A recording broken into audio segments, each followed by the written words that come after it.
Just some reminders for you this Friday. Just some reminders for you. Is this how you're thinking about life? Is this how you're thinking about getting to your goals, your dreams, your destiny? Are you being intentional about your life? Are you being intentional about your growth? Are you getting uncomfortable? You heard all the messages. This is nothing new. Most of us know this stuff. Some of you might just be picking it up and starting to adopt this as a mindset.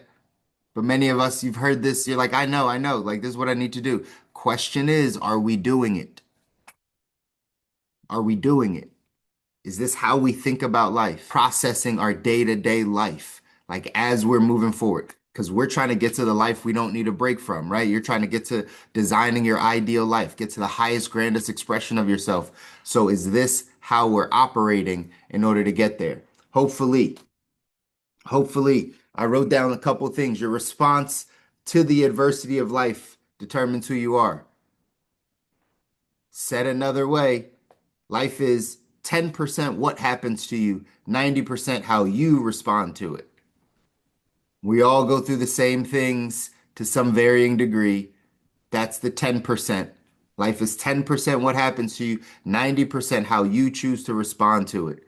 How you choose to respond to it will show what you're made of, will show how far up this mountain you're going to be able to climb by you building rock solid character. That's what we talk about, right?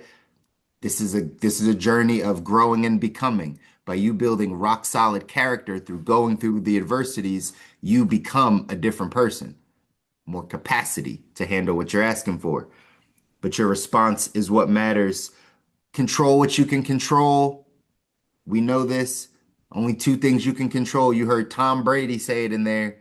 Ultimate champion, right? Success leaves clues. Two things you can control, your actions and your attitude. That's it. All you can control. All you can control is your effort, the effort you choose to put into something, and then your attitude, how you choose to respond to something.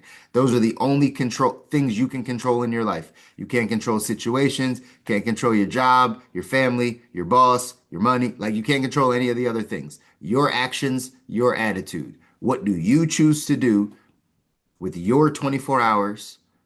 And how do you choose to think about and respond to the things that happen in life? It's all you get to control. The benefit of that, though, is if you control it properly, you get to a good life. Because life is 10% what happens, 90% how we respond. So we get to control those things.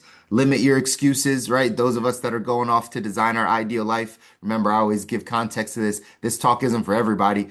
People just want to be where they are and be mediocre and, right, just live their average life by all means. God bless you, right? Like, go do your thing. This is for people that want to go off because we know there's more. We know that there's more of a life that we want to live. So we got to live by different rules, right? Again, you do what normal people do, you get normal results. You do weird things rich people do, successful people do, you get weird, uncommon results. That's the way that it works.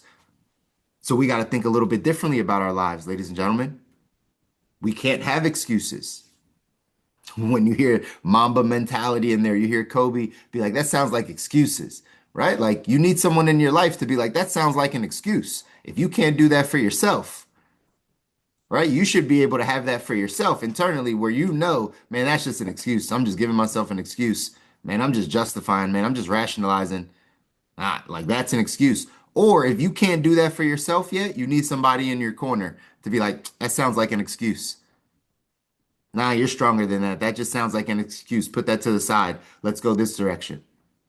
But you got to limit the excuses if you're going off to design your ideal life. No excuses, only adjustments. That's what Eric Thomas says. No excuses, only adjustments. Leading versus accepting your life. You heard John Maxwell in there talk about leading your life versus accepting your life. Most people, what? Just accept the life they have. They just accept it. This is what I got. These are the cards I got dealt. I'm just going to accept my life. Versus the people like us that want to go off and design our ideal life. We're leading our life. We're leading our life. We're being intentional about where we put our time. We're intentional about who's in our circle. We're intentional about what we watch. We're intentional about the tools that we're getting. We're intentional about our faith life, about our health life. Like we're intentional about it because we're leading our life. We're not just accepting whatever's coming our direction. It's a big difference. And you have to ask yourself that question, ladies and gentlemen. Am I leading my life? Like, am I a good guide of my own life? Am I putting things in place to guide myself down where I need to go? Or am I just accepting the life that I have? It's really important.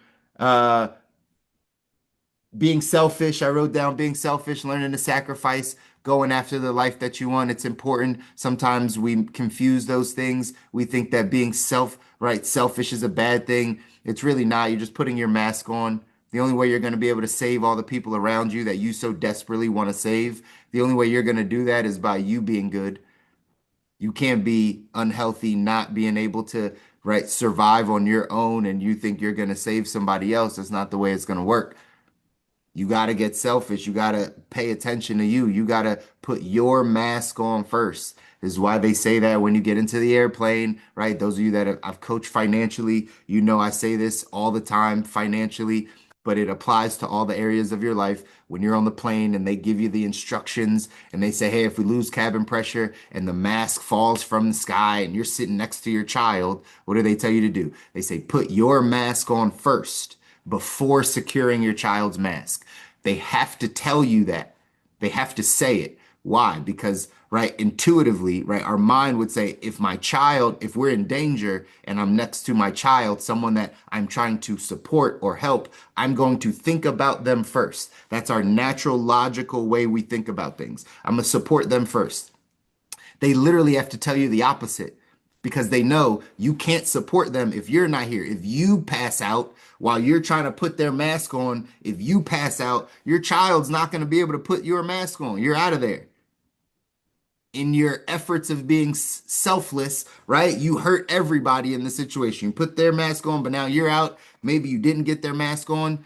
So the key is actually putting your mask on first financially. Before you go trying to save everyone financially, is your mask on first financially, health wise, relationship wise, spiritually, emotionally, right? Before you go pouring into other people, do you have your mask on? This is how we get to the life we don't need a break from, ladies and gentlemen. We got to get our priorities in order. Success leaves clues. You got to start paying attention to this stuff. One of the big words that popped up in there a bunch was failure. They said failure is the necessity for greatness. So while you're on this journey, while you're heading down this path to greatness, while you're developing and designing your ideal life, building your vision out, getting healthier, building the capacity you need to get to the life that you want, guess what? You're going to go through tons and tons of failures, tons of times that it didn't seem like you are getting the result that you want. You heard Kevin Hart in there talk about, one of the hardest things to do, the grind, is when you have to wake up every day and go 100%, but you don't see anything changing. You're doing all the right stuff in the gym and you don't see your health change.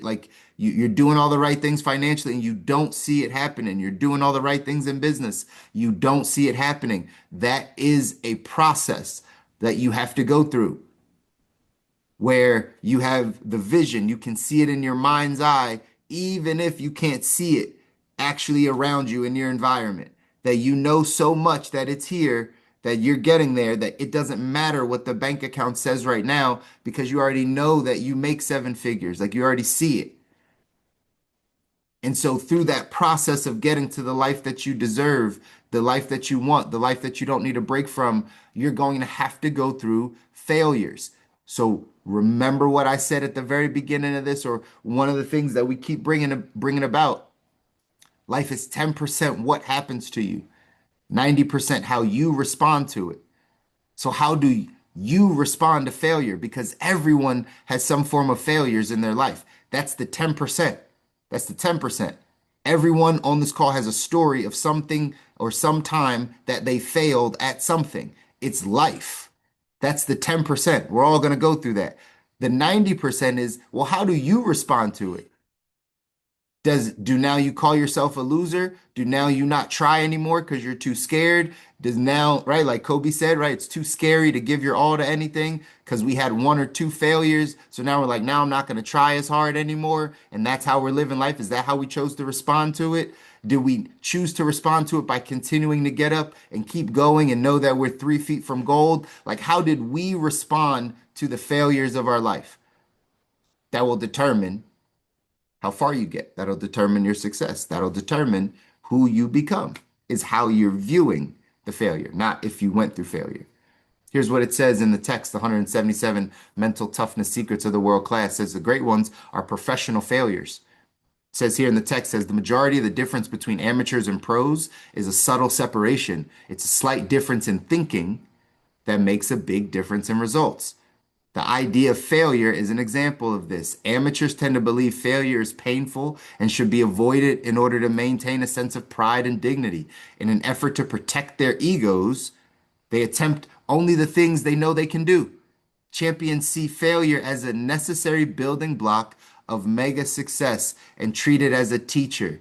People labeled as failures are amateurs at failing. Successful people are professional failures who have failed their way to success. One more time. Successful people are professional failures who have failed their way to success. The difference is in their mental approach. Champions aren't in the business of protecting their egos. They're in the business of learning, growing, and becoming. They see failures as necessary course adjustments, not always pleasant, yet necessary to gain the wisdom and mental toughness it's going to take to make their vision a reality. While amateurs spend a lot of time focusing on how not to fail, pros are dialed into doing what it takes to succeed. This problem-solving, execution-based focus creates a greater awareness of more potential solutions. A focus on failure prevention, hear this clearly, y'all. A focus on failure prevention creates an awareness of fear, lack, and poverty. It's all a matter of where a performer places his attention. This problem solving, execution based focus, meaning, right, focusing on continuing to grow and become, creates a greater awareness of solutions, which is what you need more of in your life, more solutions. A focus on failure prevention, a focus on just avoiding failure, avoiding pain at all costs, avoiding things that are hard, avoiding the things that we know we're not good at, right? A focus on failure prevention creates an awareness of fear, lack, and poverty.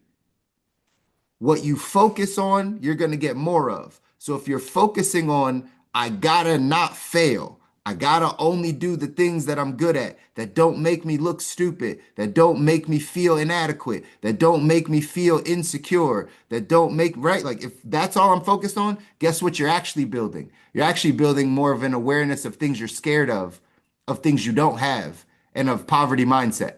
That's actually what you're building. You didn't know that, but that's what is built in you. That's why changing our thinking so we can change our life is so important. Changing our thinking, right? This is all a thought process. This is all how do you think about failure? Not did you fail? It's how do you think about it?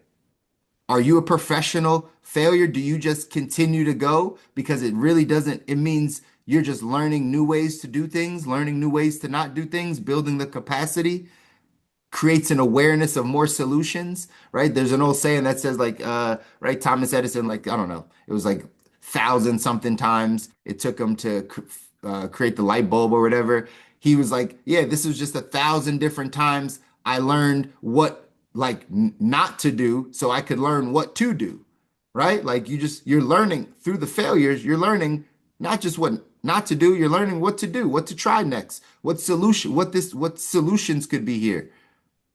It's all about how you think about this, ladies and gentlemen. And that is always the point to these calls. That is always the thing that I'm going to encourage you to remember, that it's not about the destination. It's not about the thing. It's not about the environment. It's about how are you thinking about this? How are you thinking about failure? John Maxwell has a great book called Failing Forward. It's just important to think life is 10% what happens to us. We all are going to fail. We're all going to fail. You're going to fail at lots of things. The 90% is, well, how do you respond to failure? Has it knocked you down? Does it keep you getting back up? Is it like not even a thought for you? You're just like, oh, I just try something new. Are you embarrassed? Does it make you feel bad? Like you really have to pay attention to this so you can get to your ideal life, ladies and gentlemen.